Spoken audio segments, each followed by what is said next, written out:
Hi folks, welcome back to the channel. Thanks for clicking on the video as always. I'm in Glen Affric for an overnighter and the weather is absolutely beautiful for a change. It's been a while since I've been out camping, to be honest. I feel like I've probably missed most of the autumn. Motivation just almost non-existent. Just back-to-back weekends of torrential rain. I broke my drone as well and I was waiting for that to be repaired, so all the excuses I was using not to get out. It's a really nice spot, as you can see, in amongst these mature pines around the Lochan, but the terrain is not good for ground camping. It's very hummocky, the heather's very deep, the ground's very wet, so I've decided to go with the hammock setup tonight, stay off the ground. It's a touch on the cold side tonight for the hammock gear that I have. It's supposed to get down to 0 tonight, but it's on the cusp. We should be fine. I'm sharing with Derek as always. He's like a big hot water bottle anyway when we're both in there, so I'm sure we'll survive the night just fine. It is supposed to stay clear and dry as well, which is nice. I've got the X-Fire stove again. It's going to be tricky to find dry firewood in here. It's a very wet pine wood. A lot of this standing deadwood even is already rotten. I'm looking around just now and yeah, it's not looking good. I'll have to have a good rummage around and see. But yeah, I'm not going to hang around. I'm going to try and find some dry firewood and we'll get the fire going for a bit of lunch.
That's the firewood done. I managed to find quite a big piece that was quite punky on the outside, but perfectly dry on the inside, so quite a bit of processing to get to that dry wood, but it's quite dense and resinous too, so at the very least it'll burn hot, hopefully. I've actually relocated for the evening. I was down near the side of the Lochan, but the chair kept sinking into the into the peat, and yeah, there wasn't really a flat area to do anything, so I'm just above the hammock and tarp setup now. But it's 3:30. Can feel the temperature dropping quite a bit now. It's about 3 degrees.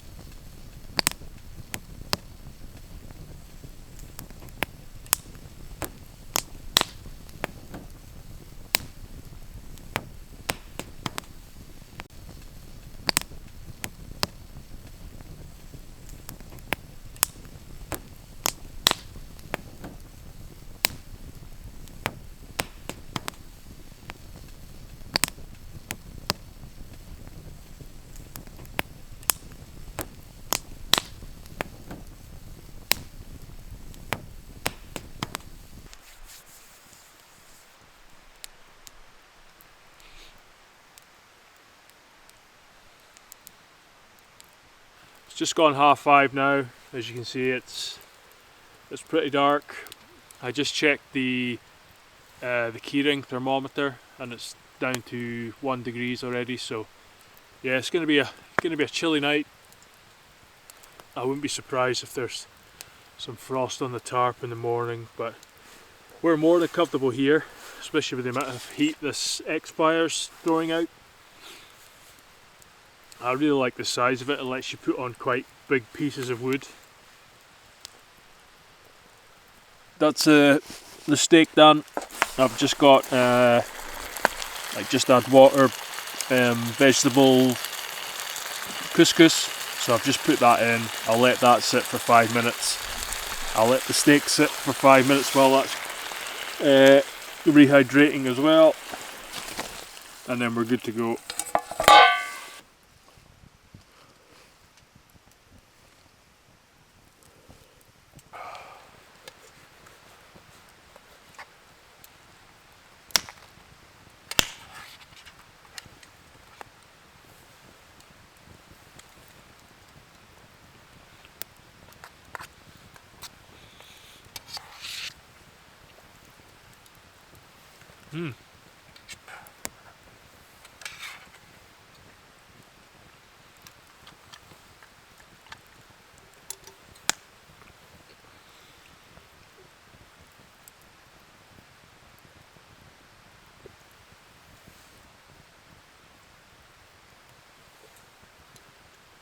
Oh, it's good.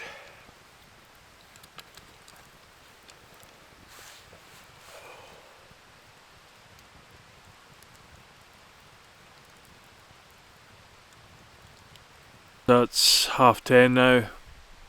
It's actually clouded over quite a bit, so the temperature didn't drop so suddenly.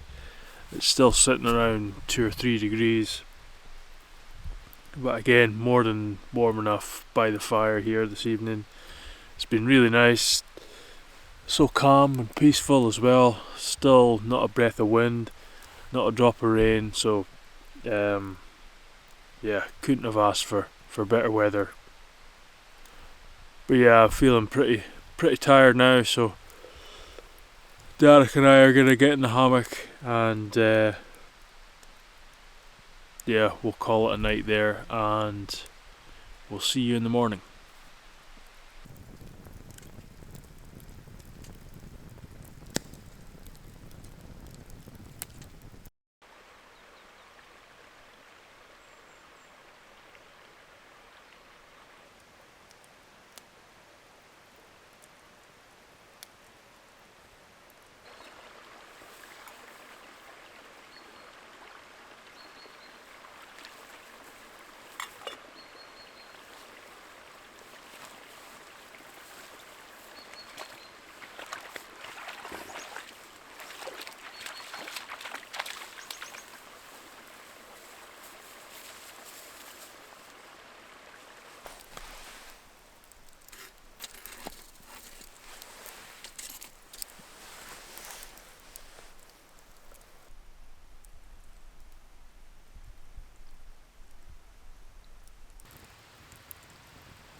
Morning, folks. Chilly one this morning, but beautiful again. It's so still.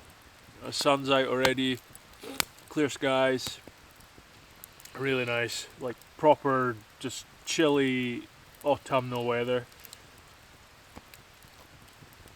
It dipped down to about -2.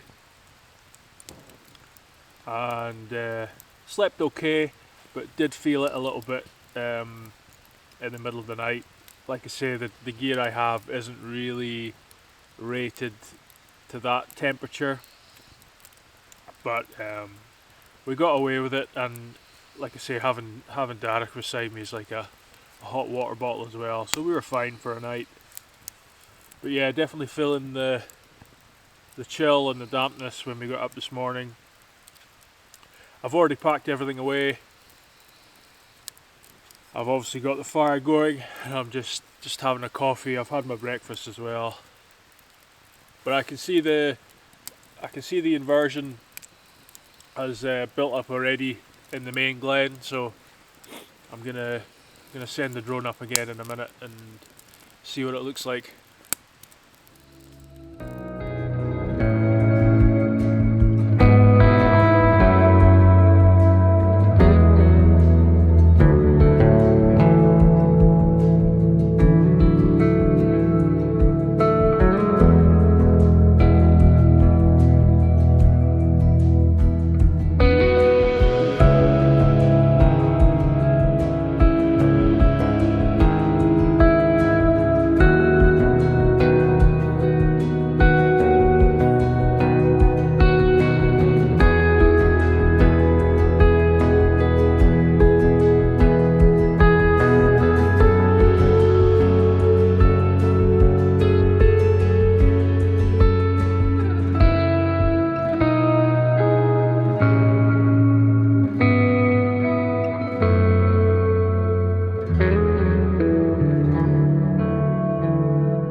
Right guys, that's me. I'm all packed up.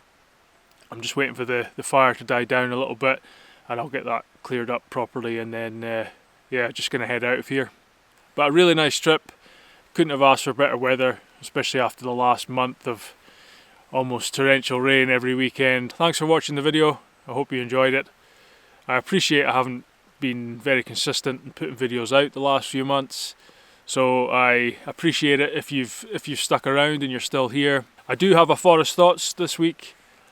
I actually recorded it over a month ago now, really, in anticipation of the autumn and the colours changing, but I haven't been out on a trip to kind of put that Forest Thoughts onto the end of it, so I'm putting it out now. But I'm going to be talking about Aspen, so if that interests you then please stick around, but if not, I will see you on the next one.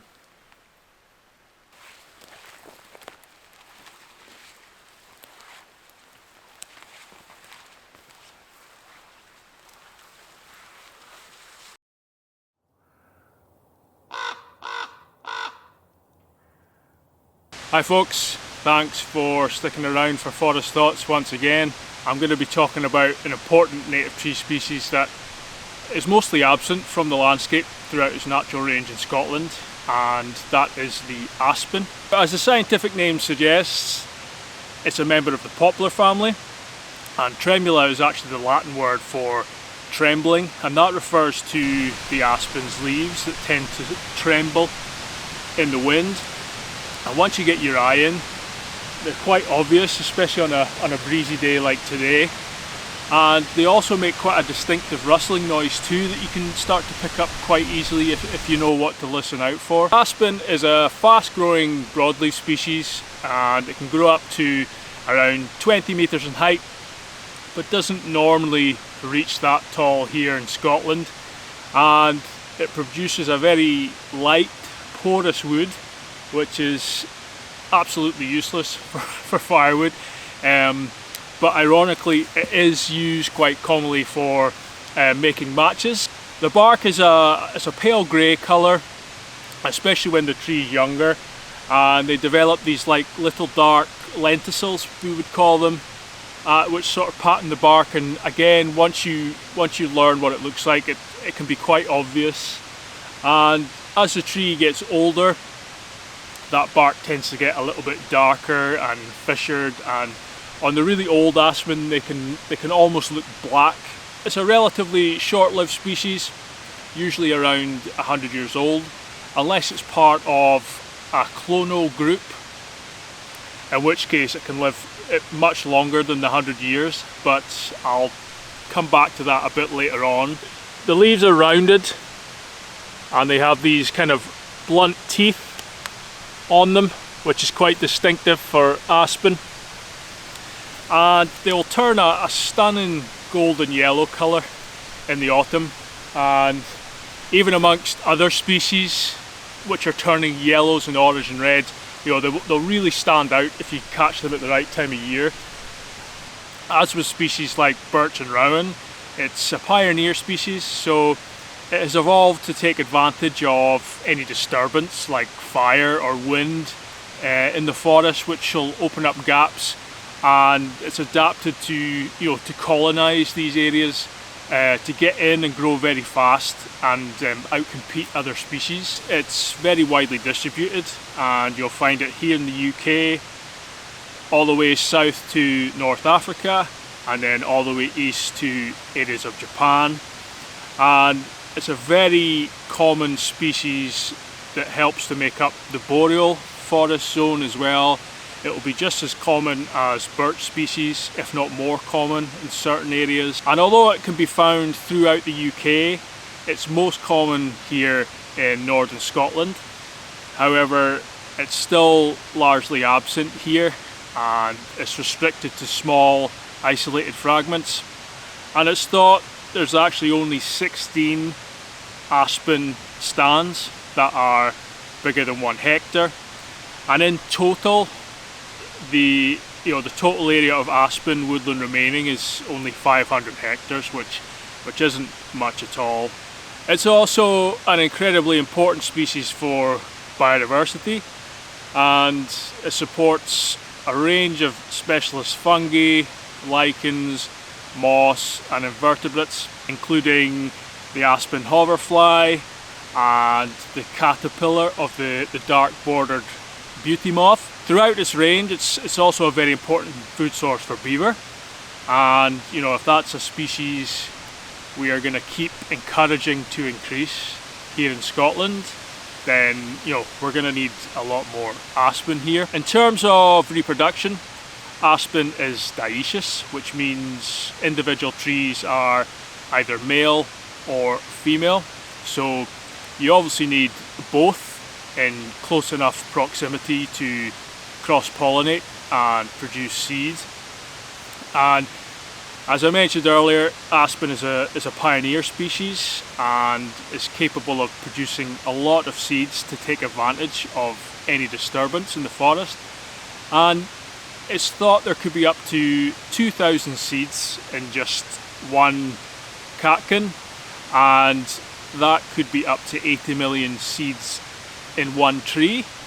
But again, it's not that straightforward in Scotland, and I'll come back to that a bit later on as well. Aspen has a second method for reproducing, and that is called suckering, which basically means that they send up new shoots from the roots of a parent tree, which then become trees in their own right, but they are still connected to that main tree, and genetically they are basically a clone of the parent tree.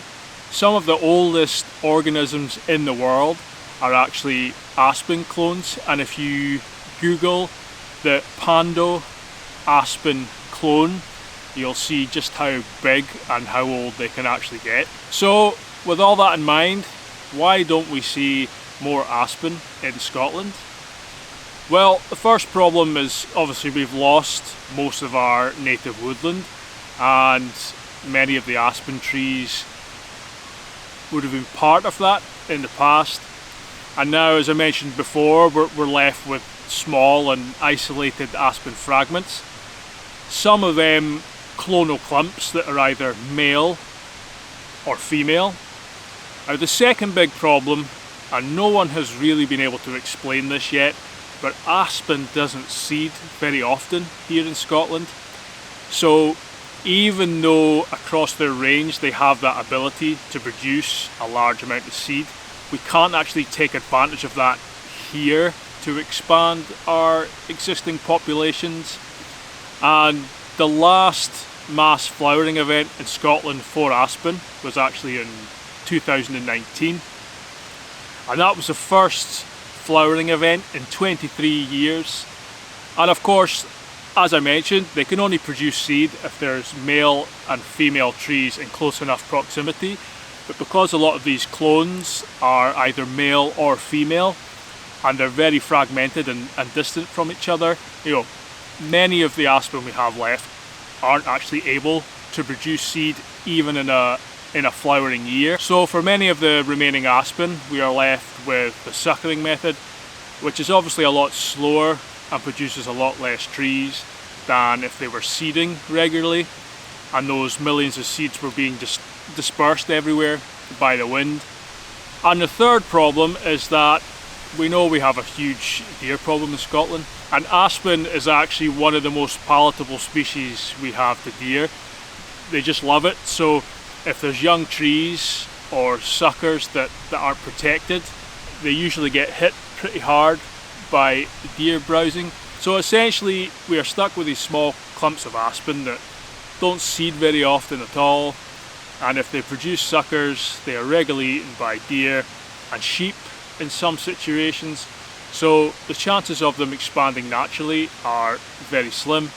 Another problem, of course, is because it doesn't seed very often, there isn't much seed available to actually grow saplings to then plant out. It is actually possible to grow aspen from cuttings, but it's very labour intensive and doesn't actually produce a lot of trees. So when aspen does flower, you know, people across the country try and organise and collect as much seed as possible, and that seed is then taken to various different nurseries and grown on and turned into saplings to hopefully plant back out into the forest one day. And we did that in 2019. There was quite a good seed collection across the country, and 2 springs ago I was actually able to plant 80,000 aspen out in Glen Affric. Anyway, I think I'll leave it there. Thanks again for sticking around and listening to me ramble on about aspen. I think it's probably one of my favourite tree species, and hopefully we'll start to see more and more of it back in the landscape over the next couple of decades. I'll leave a couple of links in the description below if you want to read more, and I would encourage you to do so. But for now, I'll leave it there, and I'll see you on the next one.